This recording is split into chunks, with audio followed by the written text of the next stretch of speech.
Hello again, ganda Kachika Life! Kumusta po kayo mga Kachika? Heto na naman po tayo para sa ating panibagong showbiz update. Patuloy pa nga rin pong pinag-uusapan sa social media ang tila pagkakaligdaw ni Miss Catherine Bernardo nang kantahin siya at tila hinara na ng isang palahok sa Pilipinas Got Talent Season 7 nitong weekend. Kahit maputi na ang buhok ko, ang kantang inalay ng isa sa Villanueva twins na si John Paul kay Miss Cat. Paborito raw ito ni Miss Catherine Bernardo ang nasabing song, kaya naman ang unang strum pa lang sa hawak na instrumento ng isa sa guitar duak ay alam na agad ni Miss Catherine kung ano ang title ng song. Trinex pa ito ni Miss Cat sa mga kapwa-hurado. Kitang-kita nga raw po sa mukha ni Miss Catherine ang kasiyahan. Kaya nga po nagdilulo na naman ang mga fans na dahil daw kay Daniel Padilla ay pinakitang kilig at tuwa ng actress. Bigla raw itong naalala ang dating boyfriend. Yun po ang mga sinasabi ngayon ng mga netizen. Or mas sabihin po nating basher. Anyway, hindi naman natin masisisi ang mga fans. Very memorable kasi ang kantang ito sa Katniel fans. Dahil ito ang theme song ng last movie ni na Miss Catherine at Daniel Padilla, ang The How of Us. Hindi nga napigilan ni Miss Catherine ang kumanta ng ilang linya ng Sharon Cuneta at Ray Valera iconic song nang lumapit sa kanya ang PGT contestant na nagigita. Sa totoo lamang po, no si Balasi ni Sampaguita ang nakapag-yes na performance sa 4 na hurado. Pero nagtunungi si Miss Catherine ang kambal kung ano pa ang pinutugtog ay magkaiba ang sagot ng kambal. Just ang bet nung isa. Then love song naman daw ang gusto ng kakambal. Parehong nagbigay ng simple ang Villanueva twins. Pero alam niyo po ba na mas nag-trending sa online world yung gitarista na nagpakilig kay Miss Catherine Bernardo? Dumako naman po tayo sa iba natin showbiz update. Balik paktakbo ang kapamilya actress TV host na si Miss Kim Chiu. Ibinida nga po ng It's Showtime host sa kanyang IG account ang muling yung pagtakbo na tinawag po niyang Rani's Era. Kasama sinasabing post ang mga larawan mula sa kanyang pagtakbo, pati na rin na ilang kilometro ng kanyang tinakbo. In my Rani's Era again, waking up before the sun, lacing up even when the mood doesn't follow, because it's all in that mind.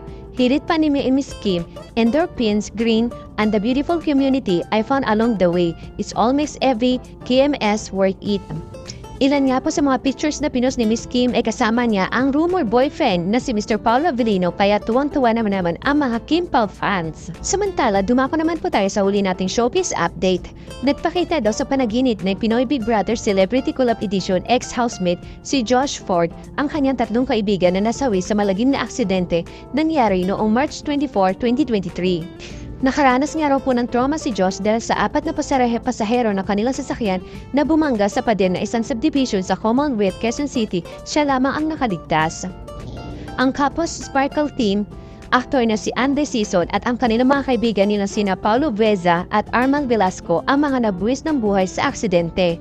Nagpaalam sila sa akin revelasyon po ni Josh sa kanyang interview pagkatapos ng guesting niya sa Fast Talk with Boy Abunda noong May 19, 2025, Lunes po kahapon po. Hindi mapigilan ni Josh na mapaiyak sa tuwing napag-uusapan ang naganap na trahedya na dahilan para sumailalim siya sa professional counseling at huminto sa pagmamaneho ng sasakyan sa loob na 6 na buwan.